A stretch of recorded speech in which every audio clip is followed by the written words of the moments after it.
investigar corrupción en un país como México tiene sus complejidades, por supuesto, pero también es una necesidad, ¿no? O sea, esa información grita que sea investigada. Cada peso que no llega a un hospital, que no llega a una escuela, que no llega a la justicia, nos está impactando de alguna manera, nos está afectando de alguna manera. En el caso de la corrupción, además, es complicado ir a las direcciones, por ejemplo, tocar la puerta y literalmente decirles, vengo a buscar al corrupto que desvió recursos públicos. Para la Universidad de la Comunicación, para DMQ, muchísimas gracias por darnos la oportunidad de tenerte aquí para conversar un poquito. Nayeli Roldán, ha sido para nosotros, para yo creo todos los alumnos de periodismo y todas las personas que abarcan como este tema, un verdadero placer. Queríamos empezar con una preguntita sobre tu obra, que para nosotros es como una enciclopedia Sí, de lo que es ajá. el periodismo mexicano. La estafa maestra ha sido una de las más impactantes en el periodismo mexicano en los últimos años. A nosotras nos gustaría saber cómo comenzó tu interés por investigar sobre estos temas y cómo fue entablar como este tipo de situaciones tan complicadas como es la corrupción y el desvío de recursos, que la verdad es un tema que en México nos ha afectado por tantos años. Claro. Bueno, primero que nada, muchísimas gracias por crear estos encuentros en este espacio como la universidad y además ustedes siendo estudiantes y que ya se estén enfrentando a esto es una maravilla, créanme. Así que felicidades, más bien. Gracias. Y bueno, investigar corrupción en un país como México tiene sus complejidades, por supuesto, pero también es una necesidad, ¿no? O sea, esa información grita que sea investigada. Desgraciadamente, por supuesto. Esperaremos que un día a lo mejor ya no tengamos materia de investigación, ¿no? Claro. Porque los políticos hagan bien su trabajo, porque los funcionarios públicos no desvíen recursos, etcétera, pero en este momento no es así, entonces tenemos que investigarlo. ¿Por qué es importante? Porque se trata de información de interés público, como lo comentaba en la exposición, es, es nuestro dinero. Claro.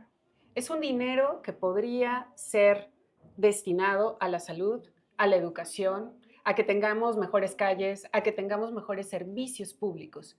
Cada peso que no llega a un hospital, que no llega a una escuela, que no llega a la justicia, nos está impactando de alguna manera, nos está afectando de alguna manera. Evidenciarlo, como en el caso de la estafa maestra, significa dos cosas. Uno, tratar de que eso no se repita, nunca más. Que les digamos a los funcionarios públicos, hay vigilancia permanente de lo que ustedes hacen. Por el otro lado es que las personas se enteren de qué es lo que está pasando con nuestros recursos, de qué es lo que está decidiendo los funcionarios públicos en este país. Porque algo que no dije en la exposición es, hacemos periodismo para que la gente tenga información y tome sus propias decisiones. La información en este caso es decir, hay gobiernos que desvían recursos públicos y que la sociedad se tiene que enterar de eso. ¿Para qué? Para exigirle demanda de rendición de cuentas, para exigir que eso no vuelva a pasar, para elegir a lo mejor, por supuesto, a otros políticos. Eso ya no nos toca, pero digamos que esa es un poco la aspiración, ¿no? Que las personas tomen sus propias decisiones con base a esta información. ¿Cuál cree que ha sido el mayor reto a la hora de cubrir justamente casos de corrupción y también cómo ha sido la labor de verificar la información que le llega? Ok. Mira, la complejidad o los retos de cubrir corrupción tiene que ver con, como con cualquier otro tema, con entenderle, ¿no? O sea, primero que nada es que te tienes que volver experto en eso que estás investigando.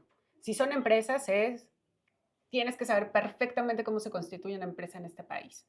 Si es un contrato, tienes que saber exactamente qué leyes implican, cómo es que se ha hecho, cómo es que se tendría que hacer una contratación.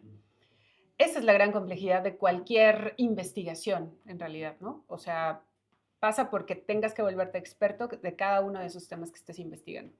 En el caso de la corrupción, además, es complicado ir a las direcciones, por ejemplo, tocar la puerta y literalmente decirles, vengo a buscar al corrupto que desvió recursos públicos, ¿no?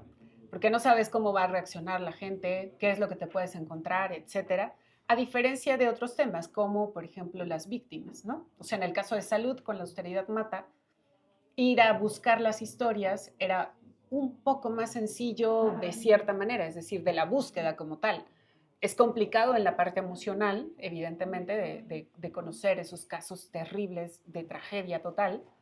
Y en el caso de corrupción es ir a buscar a esas personas que sabes que cometieron probablemente un delito y que evidentemente no te van a abrir la puerta y decirte, claro, te ofrezco un café para que hablemos. Pues no, ¿no? Entonces, digamos, ahí son como ciertos matices, pero hay como una columna vertebral en la investigación independiente del tema que tiene que ver con conocerlo muy bien, estudiarlo muy bien para luego investigarlo e identificar cuáles son las irregularidades, ¿no? Referente al interés, en las dos investigaciones que pudo realizar, ¿qué es lo que pasa en la sociedad mexicana para que, evidentemente, esos temas son temas que nos conciernen a todos, son temas que nos preocupan? Lo acaba de mencionar, el hecho de que un peso falte es un peso que a toda la población le falta. ¿Por qué usted cree que la sociedad mexicana se ha vuelto tan apática referente a estos temas que definitivamente nos afectan directamente? ¿Y qué podemos hacer para que, como nosotros como periodistas o incluso como personas que les gusta estar informadas, para compartir eso y que la gente de verdad se interese? Claro. Bueno, a ver, creo que dos cosas. Uno es, ¿qué podemos hacer como periodistas para que nos lean? Es la gran pregunta. Sí. Porque también yo creo que una falta desde nuestro gremio es, no hemos sabido llegar a nuestros lectores últimamente, ¿no? O sea, encontramos como ciertas, no diré fórmulas, pero como ciertos caminos que sí nos llevaron a que la gente nos leyera, que la gente se indignara, que la gente hiciera algo. Ahorita no. Tiene que ver con muchas cosas, el descrédito desde el presidente, la estrategia de propaganda, ¿no? De descalificación en contra de los periodistas y los medios. Pero también es cierto que nosotros no hemos sabido entender ni leer las nuevas demandas de consumo de información. Y me refiero a redes sociales, a este consumo rápido de videos e imágenes, ¿no? A diferencia de los textos enormes que publicamos. Entonces, creo que todavía no hallamos ese camino, ¿no? Para llegar a nuevas audiencias. Esa es parte de nuestra falta en este momento. Por el otro lado hay una real estrategia de propaganda de este régimen, que es brutal, ¿no? Y que no, con el cual no estamos pudiendo competir. O sea, 80,000 personas conectadas en la transmisión de la conferencia del presidente en YouTube es una cosa tremenda, Sí. ¿no? O sea, contra nuestras 200,000 lecturas de una nota, ¿no? No se compara, ¿no? Entonces, creo que no hemos hallado esos caminos y en eso estamos. Ese es, claro, uno de los retos para ustedes, por ejemplo, ¿no? Las nuevas generaciones, de proponer nuevas formas de contar las historias. El periodismo debe de tener el mismo rigor de siempre, eso es un hecho, pero la complejidad es cómo lo contamos, ¿no? Para ti, ¿cuál sería como la imagen o cómo debería ser un buen periodista dentro de la fuente de política? Yo creo que en cualquier fuente tiene que ser ético, tiene que ser riguroso, tiene que tener muy claro que el periodismo sirve a las personas, que su trabajo es para los demás, ¿no? Y creo que a partir de allí ya se pueden hacer un montón de cosas que básicamente es la preparación, la experiencia, etcétera. Pero creo que esos pilares tienen que estar sí o sí a la hora de ejercer nuestra profesión. Y seguramente ustedes ya también leyeron ese libro de Kapuczynski, de Los cínicos no sirven para este oficio. Y hay una cosa que retoma ahí y que es como mantra para nosotros de una mala persona no puede ser un buen periodista, ¿no?